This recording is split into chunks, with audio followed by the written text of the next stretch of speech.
बिस्मिल्लाहिर्रहमानिर्रहीम। Dear student, अस्सलाम वालेकुम।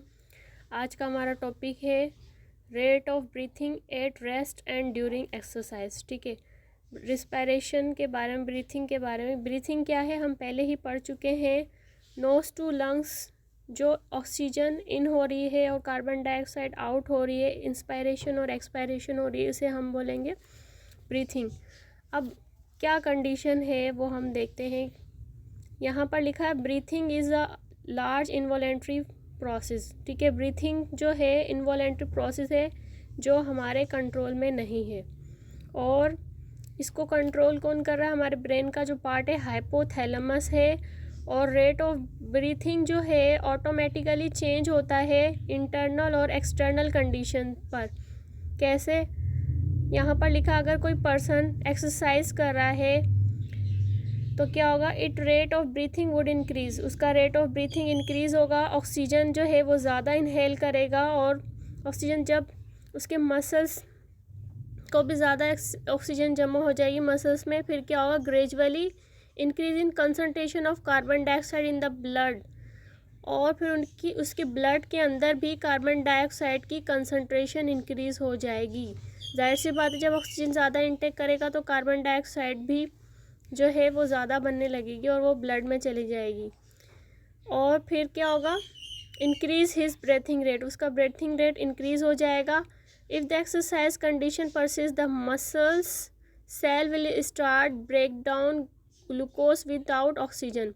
अब मसल्स में ग्लूकोज होता है, जो ग्लूकोज विदाउट ऑक्सीजन मतलब ऑक्सीजन की एब्सेंट में क्या होगा? ऑक्सीजन के एब्सेंट में ग्लूकोज ब्रेक डाउन होना शुरू हो जाएगा। हमने पढ़ा था सेलुलर रिस्पायरेशन में सेल टू टिश्यूज़ जो है ऑक्सीजन और कार्बन डाइऑक्साइड की एक्सचेंज हो रही है।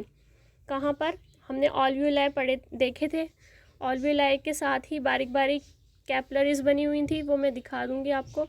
आगे लिखा it is termed as cell will start break down, it is termed as anaerobic respiration. ठीक है, ग्लूकोज जो है उसकी ब्रेक डाउन होगी विदाउट ऑक्सीजन, तो यहाँ पर एनारोबिक रिस्पायरेशन हम यही पढ़ते हैं, एनारोबिक रिस्पायरेशन विदाउट ऑक्सीजन होती है। ठीक है, इसके नतीजे में क्या होगा?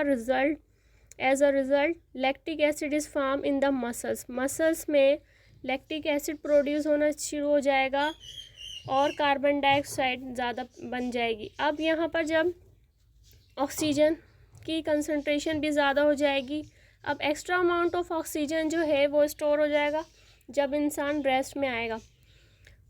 अब क्या होगा? It cause pain and cramp in normal muscles, तो मसल्स में क्या होगा? पेन वगैरह होना शुरू हो जाएगा। Break down of lactic acid require additional amount of oxygen, जब ब्रेक डाउन होगी लैक्टिक एसिड की तो उसको एक्स्ट्रा ऑक्सीजन की ज़रूरत पड़ेगी, जिसको हम बोलेंगे ऑक्सीजन डेप्थ। अब जब ग्लूकोज की ब्रेक डाउन हुई उसके बाद जो है हमारे पास जो है लैक्टिक एसिड जो बना, वो कब बन रहा था? लैक्टिक एसिड जब बन रहा था ऑक्सीजन की गैर मौजूदगी में, एनारोबिक रिस्पायरेशन हो रही थी। अब लैक्टिक एसिड जब बन रहा है तो उसको ऑक्सीजन, वहाँ पर एडिशनल अमाउंट में ऑक्सीजन की ज़रूरत है, वहाँ ऑक्सीजन जमा हो जाता है, ऑक्सीजन स्टोर हो जाता है, ऑक्सीजन डेप्थ कहलाता है।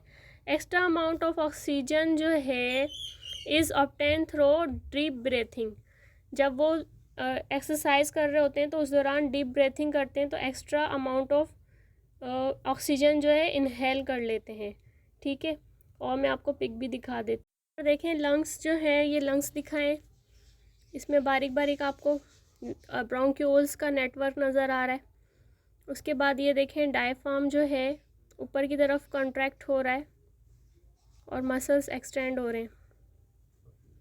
ये देखें, ये भी सारा डायफ्राम मसल्स, इंटरकोस्टल मसल्स दिखाए जा रहे हैं।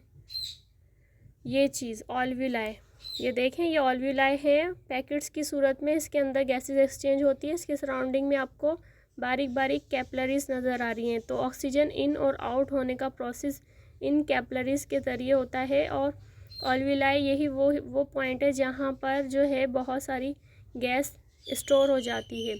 और यहाँ पर लिखा है 300 मिलियन ऑल्व्यूलाई, 300 मिलियन ऑल्व्यूलाई मौजूद हैं और यहाँ इनके अंदर ऑक्सीजन स्टोर हो जाती है। और यहाँ पर देखें ये दिखा रहे हैं, ये ऑल्विला है और ऑल्विला के बाहर सराउंडिंग में कैपिलरीज है। तो ये कैपिलरीज जो है लो कंसनट्रेशन ऑफ ऑक्सीजन दिखा रहे, कार्बन डाइऑक्साइड दिखा रही है, और हाई